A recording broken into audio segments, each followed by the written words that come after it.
हरे कृष्ण। कुछ दिन पहले मैं एक छोटा एक डॉक्यूमेंट्री दिया था मुझे एक भक्त ने, वो देख रहा था। तो ये डॉक्यूमेंट्री था एक आईएएस ऑफिसर पे। तो इनका नाम कुछ अग्रवाल, ऐसे कुछ नाम है इनका। यंग व्यक्ति है, अभी आईएएस ऑफिसर बने हैं। तो उनका इंटरव्यू ले रहे थे। तो इंटरव्यू में उनको पूछा कि आपका बैकग्राउंड क्या है। तो बोले मेरे पिताजी गवर्नमेंट सर्वेंट है, कुछ गवर्नमेंट में ऐसा था क्लास 1, क्लास 2, क्लास 3। तो सिंपल क्लास 3 एम्प्लॉई है वो। कोई ऐसा बड़ा मकान नहीं था उनका, गवर्नमेंट ने उनको जो मकान दिया था, क्वार्टर्स दिया था, एकदम सिंपल सा क्वार्टर्स दिया था। तो ऐसे परिस्थिति में रह के ये जो व्यक्ति है अभी आईएएस ऑफिसर बन गए। आईएएस ऑफिसर मतलब पूरे डिस्ट्रिक्ट के हेड है वो। तो फिर उनको उन्होंने पूछा कि आप ऐसे परिस्थिति में उठ के इतने ऊपर गए हैं, तो क्या आपको कोई कठिनाई आई, कोई तकलीफ़ हुई। तो बोल रहे थे कि बचपन में बहुत लोग हमारे ऊपर हंसते थे। हम जब पढ़ाई करते थे तो लोग बोलते थे ये देखो, इसके पिताजी एक साधारण से गवर्नमेंट में नौकर है और ये चला है आईएएस ऑफिसर बनने, कुछ बन पाएगा क्या, कभी कोई बना है क्या आईएएस ऑफिसर। ऐसे बोलते थे। उस समय फिर आपके मन में क्या विचार आते थे। तो ये कहते हैं जब कोई भी मेरे ऊपर हंसता था, जब कोई भी मेरी निंदा करता था, तो एक विचार आता था मेरे मन में। कहते थे मेरे पास एक चॉइस है, दो चीज़ें कर सकता हूँ मैं। एक है कि ये जो निंदात्मक शब्द है उनको स्वीकार करके बुरा लगना, मुझे बहुत बुरा लगेगा, फिर मैं उसका कोई प्रति उत्तर भी दूंगा। क्यों नहीं बन सकता, आपको क्या मालूम मैं क्या पढ़ता हूँ, ऐसे कोई भी जवाब दे सकते हैं आप। तो बोलते हैं कि फिर मैं उसके ऊपर सोचता था कि अगर मैं इन व्यक्ति के निंदात्मक शब्दों को अगर मैं प्रति उत्तर दूंगा तो उसमें क्या होगा। तो बोले एक है कि उसमें मेरा समय व्यर्थ होगा, 10-15 मिनट तो उसमें उससे लड़ाई झगड़ा करने में चले जाएंगे। फिर बोले वो जो निंदात्मक शब्द है उसको मैं स्वीकार करना पड़ेगा मुझे, तब जाके मैं उसका जवाब दूंगा। तो ऐसे नेगेटिव, ऐसे जिसमें हमारी निंदा हो रही है, ऐसे शब्दों को स्वीकार करके हमारे मन को भी तकलीफ होती है। तो चलो मैंने इसको कोई जवाब दे दिया और इसका मुंह बंद कर दिया लड़ाई झगड़ा करके। लेकिन उस लड़ाई झगड़ा के करने के बाद में जब मैं पढ़ाई करने के लिए जाऊंगा तो कम से कम आधा पौना 1 घंटे तक मेरे मन में चलता रहेगा, इसने मुझे ऐसा क्यों बोला, इसने मेरी निंदा क्यों की, मैंने इसका क्या बिगाड़ा है, कितने ऐसे अनेक अनेक विचार आते हैं। तो बोले एक मतलब मेरी शारीरिक शक्ति व्यर्थ हो गई, उससे झगड़ा करके लड़ाई करके मेरी शारीरिक शक्ति कम हो गई, और दूसरी मेरी मानसिक शक्ति भी कम हो गई। 1 घंटे तक मैं ऐसे ही सोचते रहूंगा और मेरी पढ़ाई नहीं होगी। तो बोले वो मेरी निंदा कर रहा है लेकिन नुकसान किसका हो रहा है, मेरा नुकसान हो रहा है। तो फिर बोले दूसरा चॉइस क्या है मेरे पास, दूसरा चॉइस है कि उसने जो मेरी निंदा की उसको स्वीकार ही नहीं करना। तो ना मेरी शारीरिक शक्ति कम हो गई ना मेरी मानसिक शक्ति कम हुई, तो फिर क्या हुआ अभी, बस मेरा समय बच गया। 1 घंटा जो मैं ऐसे दुखी अवस्था में पढ़ाई करने की कोशिश करता और पढ़ाई नहीं होती थी, वो मेरा 1 घंटा बच गया। और मेरा मुंह चलाने से 15-20 मिनट जो मैं लड़ाई झगड़ा करूंगा वो शक्ति मेरी बच गई। तो वो शक्ति अगर मैं मेरे पढ़ाई में डालूंगा तो मेरा कुछ भला होगा ना। लोगों से लड़ाई झगड़ा करके मेरा भला होगा क्या, नहीं होगा। तो बोले वो इंग्लिश में बोलते हैं my energy is my property. मेरी जो शक्ति है, मेरे शरीर में शक्ति है, मेरे मन में जो शक्ति है, ये मेरा धन है, ये मेरी संपत्ति है। तो उसको मैं ऐसे व्यर्थ कामों में क्यों गवाऊं। मेरी मानसिक शक्ति, मेरी शारीरिक शक्ति मैं ऐसे चीजों में लगाऊंगा जिसमें मेरा कुछ फायदा है। तो हम जो लोग बैठे हैं हमारे पास कितनी शक्ति है। यहाँ से अगर हम हमारे घर तक दौड़ के जाएंगे तो थक जाएंगे, बाकी दिन भर में कुछ सेवा कर पाएंगे क्या, नहीं कर पाएंगे। तो अगर दिन भर में हमको कुछ सेवा करनी है, इसका मतलब है हमारे शक्ति को हमको बचाना चाहिए। तो फिर हम सुबह चल के नहीं आएंगे, कुछ स्कूटर वगैरह पे आएंगे। क्यों, ऐसा नहीं कि केवल सुबह आके यहाँ कुछ मंगल आरती अटेंड करनी, बाद में दिन भर और बहुत सारे काम है और बहुत सारी सेवा है, वो कैसे करेंगे फिर। तो इसलिए ये व्यक्ति कहते हैं मुझे आईएएस ऑफिसर बनना था, तो मैंने वो ध्येय रखा था, मुझे आईएएस ऑफिसर बनना है। आईएएस ऑफिसर बनने के लिए कितनी सारी पढ़ाई करनी पड़ती है, बहुत सारे किताबों का अध्ययन करना पड़ता है, समय कम पड़ता है, शक्ति कम पड़ती है। इन लोगों से लड़ाई झगड़ा करके मुझे कोई फ़ायदा नहीं है। तो वैसे ही अगर किसी को भक्त बनना है तो उसको सोचना पड़ता है बहुत बार। अनेक अनेक विघ्न आते हैं, ऐसा नहीं कि केवल लोग निंदा करते हैं। शायद आपके जीवन में कोई लोग निंदा करने वाले हो ही नहीं, सब आपको प्रेरणा देते हैं। आपके परिवार वाले अगर सारे भक्त हैं तो सब आपकी स्तुति करेंगे, और आप कितने अच्छे भक्त हैं। वो हमको निंदा की तरह लगना चाहिए। कहाँ मैं अच्छा भक्त हूँ क्या अच्छा भक्त?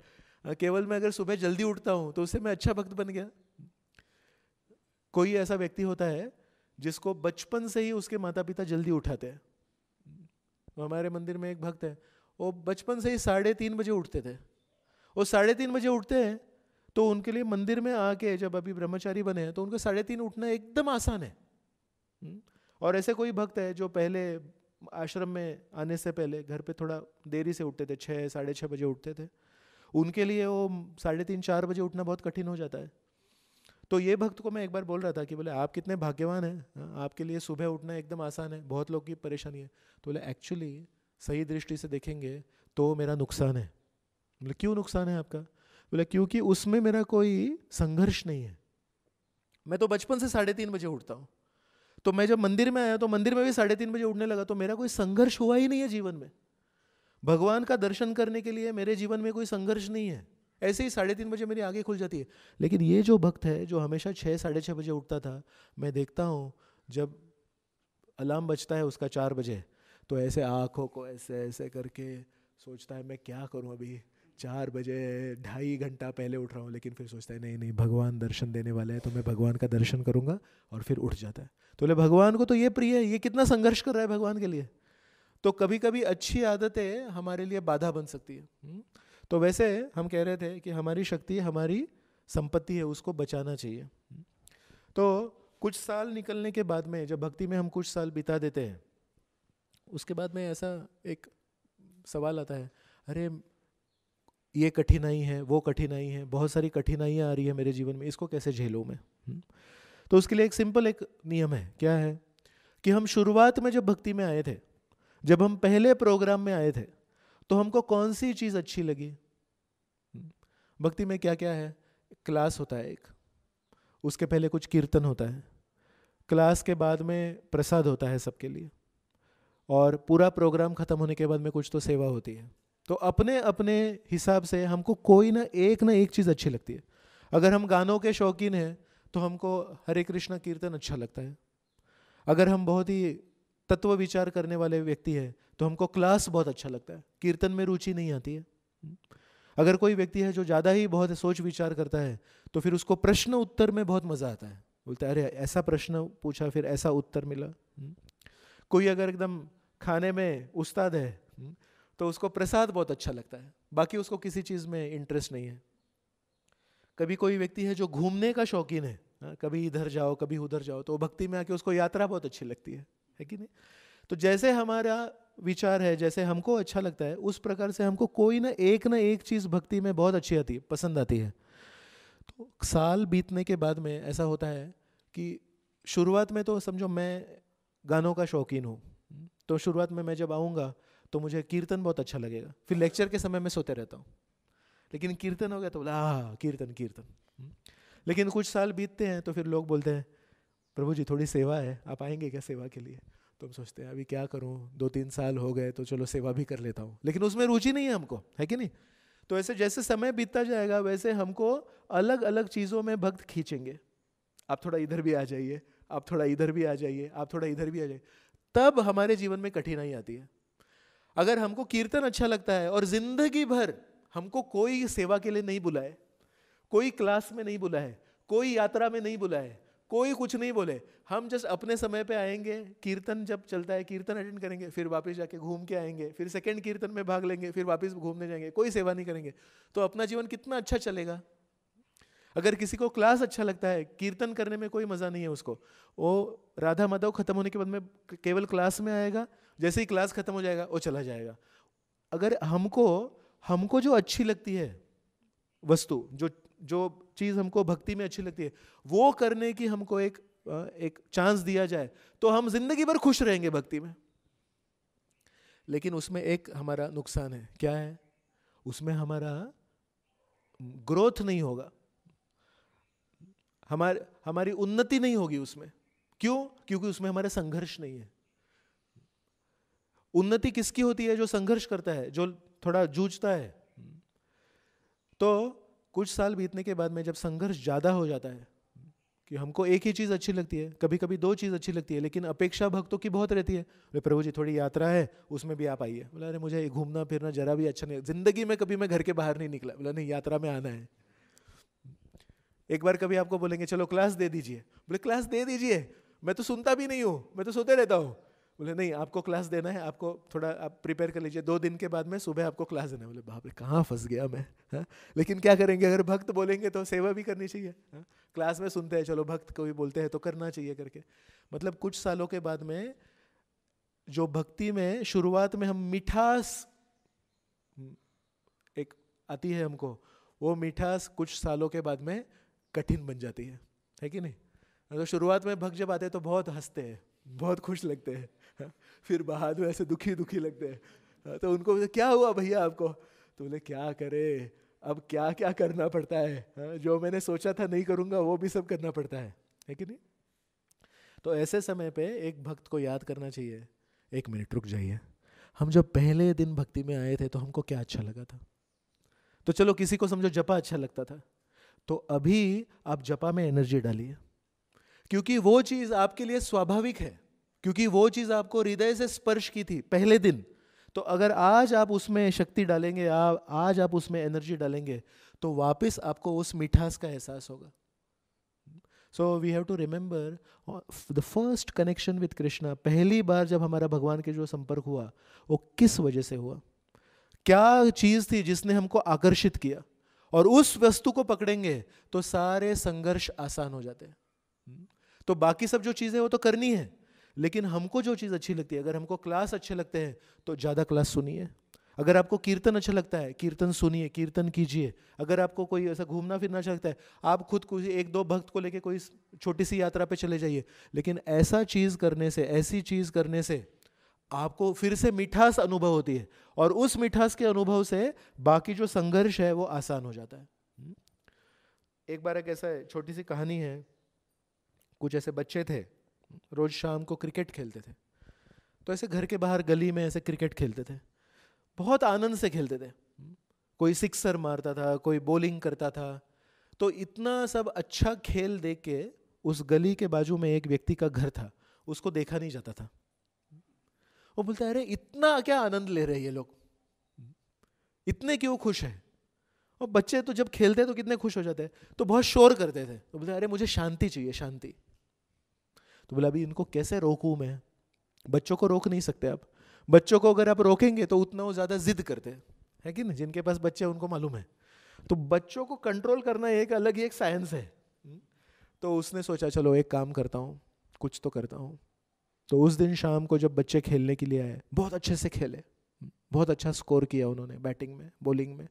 फिर बोले चलो बच्चों, मैं आपके खेल से इतना खुश हूँ, आ जाइए मेरे घर पे आ जाइए, मैं आपको कुछ देना चाहता हूँ। तो बच्चे भी सोचे अरे हम खेलते थे, हमारे लिए भी कुछ दे रहे हैं। तो उस व्यक्ति के घर में चले गए, तो सबको बिठाया उस व्यक्ति ने, सबको कुछ खाने को दिया, सबको दूध पिलाया, हर्बल टी पिलाया।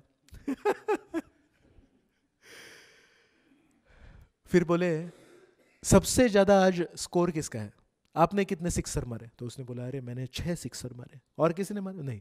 बोले मतलब आप मैन ऑफ द मैच है आज के। तो उसको उसने 10 रुपए दे दिए।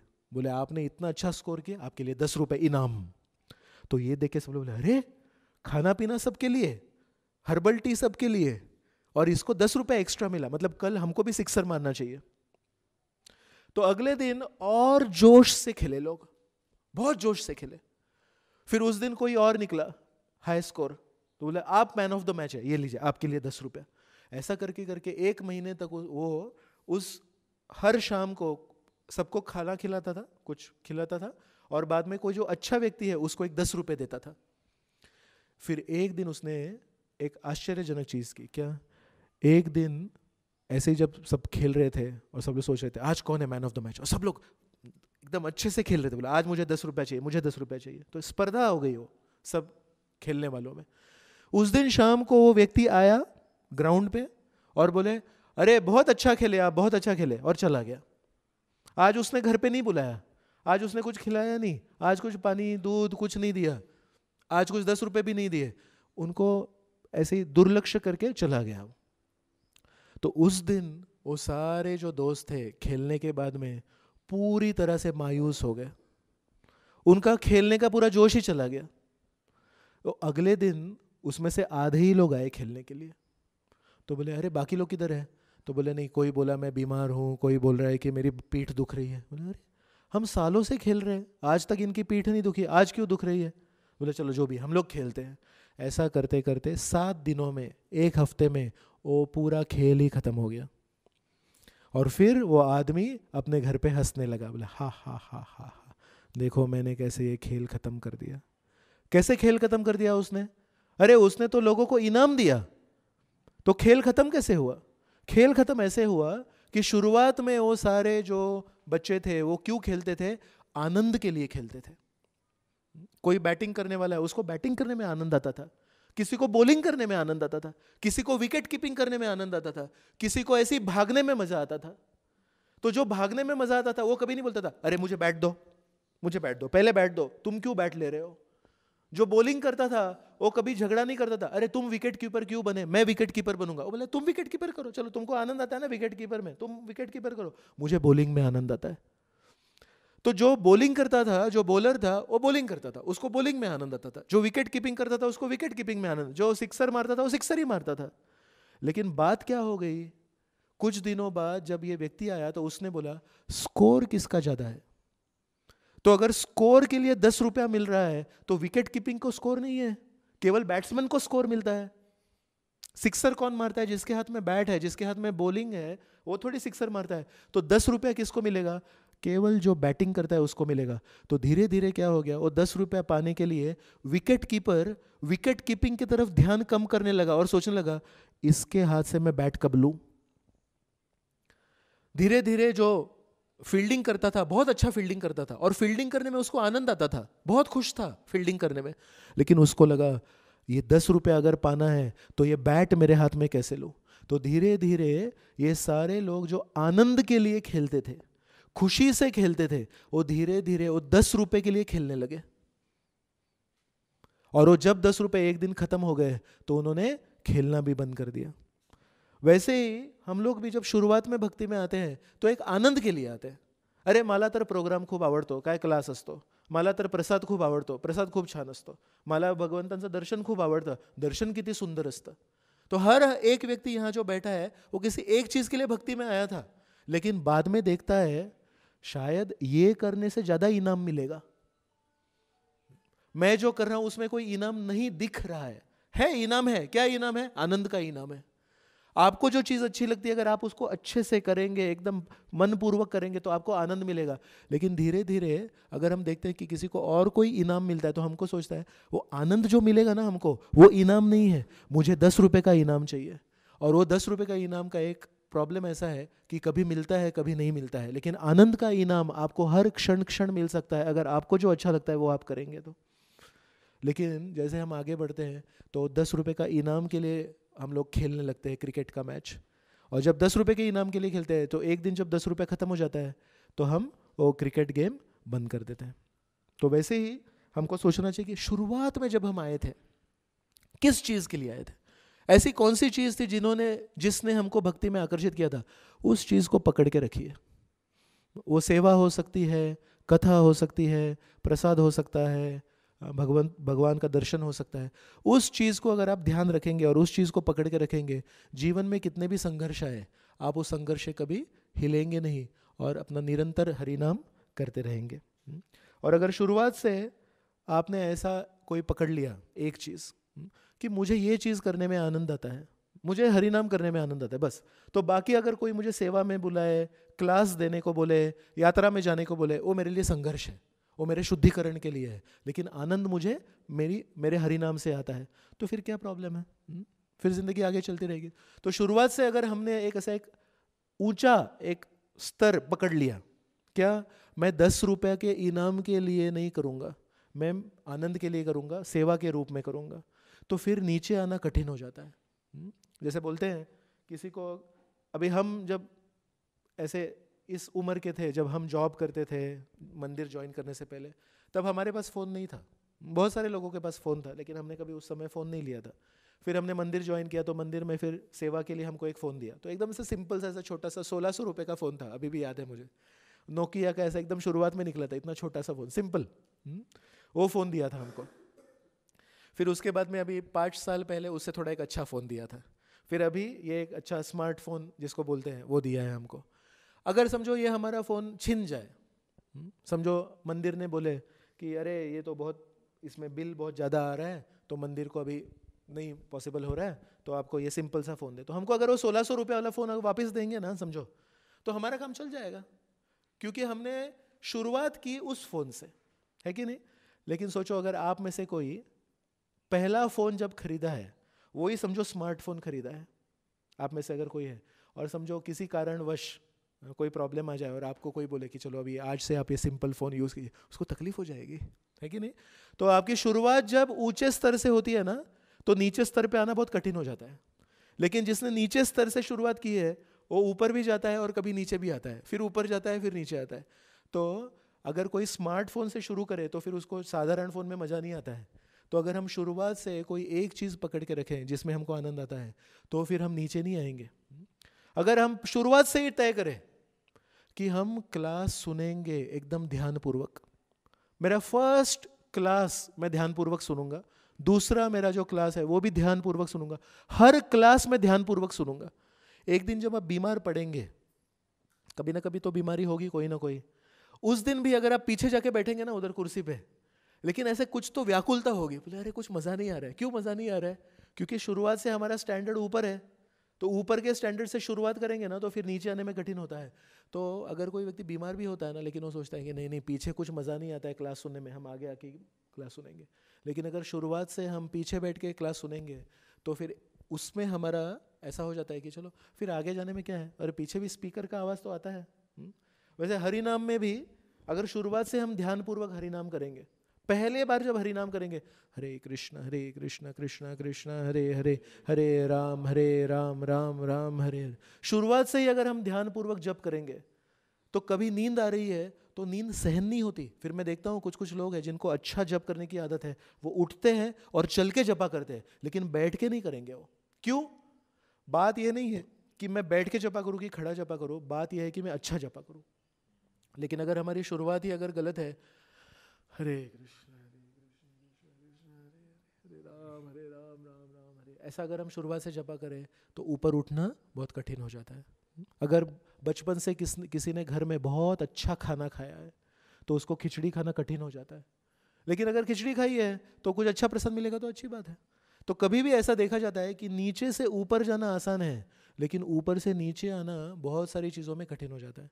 तो जो व्यक्ति शुरुआत से ही अपने साधना का स्टैंडर्ड बहुत अच्छा रखेंगे, श्रवण ध्यानपूर्वक करेंगे, जब एनर्जी डाल के करेंगे, सेवा एकदम बार बार खुद को बताएंगे सेवा करना ही मेरा सौभाग्य है, सेवा के बाद में जो इनाम मिलता है वो सौभाग्य नहीं है। शुरुआत से ही अगर आपने ऐसी भावना रखी, तो नीचे आना बहुत कठिन हो जाता है। लेकिन शुरुआत ही अगर हमारी एकदम नीचे स्तर से हुई है, तो कभी हम ऊपर जाते हैं, लेकिन कभी नीचे आने में कोई दिक्कत नहीं होती हमको। तो हमको ये हमेशा याद रखना चाहिए। तो ऐसा कहते हैं आचार्य कि रामचंद्र जी के सामने जब शूर्पणखा आई और शूर्पणखा ने बोला आप हमसे विवाह कीजिए, मैं बहुत जानती हूँ ये दुनिया में क्या क्या अच्छे अच्छे स्थान हैं जहाँ हम दोनों मिलके आनंद ले सकते हैं।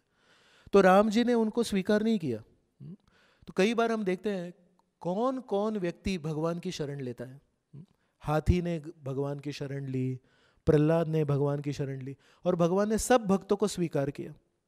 और ये शूर्पणखा है, ये भी बोलती है अरे हम आपसे संबंध रखना चाहते हैं, आप हमको स्वीकार कीजिए।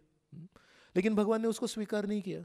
तो भगवान ने कहा हमसे तो कोई संबंध नहीं हो सकता आपका, आप ये लक्ष्मण को मिलिए। फिर लक्ष्मण आदि गुरु है, गुरु के पास में भेज दिया भगवान ने। तो गुरु के पास में भेज दिया, तो गुरु तो कम से कम स्वीकार करना चाहिए कि नहीं? गुरु तो सबको स्वीकार करते हैं। श्री गुरु करुणा सिंधु अधम जनार बंधु, अधम लोगों के बंधु हैं गुरु। लेकिन गुरु ने भी शूर्पणखा को धिक्कार कर दिया, बोले कि नहीं, हम आपको नहीं स्वीकार करेंगे। तो ऐसा क्या किया शूर्पणखा ने? तो आचार्य कहते हैं शूर्पणखा को क्यों उन्होंने ठुकरा दिया? क्योंकि शूर्पणखा चाहती थी मैं जैसी हूं वैसी रहूंगी, मैं जैसी हूं उस अवस्था में आप मेरे पास आइए। और भक्त को क्या चाहिए?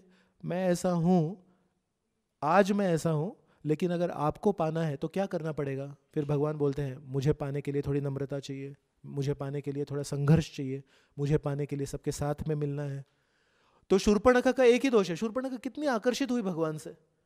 हम इधर क्लास में कितना बोलते हैं, अरे भगवान से आकर्षित होइए, भगवान को याद कीजिए। शूर्पणखा के मन में तो कितना आकर्षण था भगवान के प्रति, लेकिन उसमें एक छोटा सा दोष था, क्या?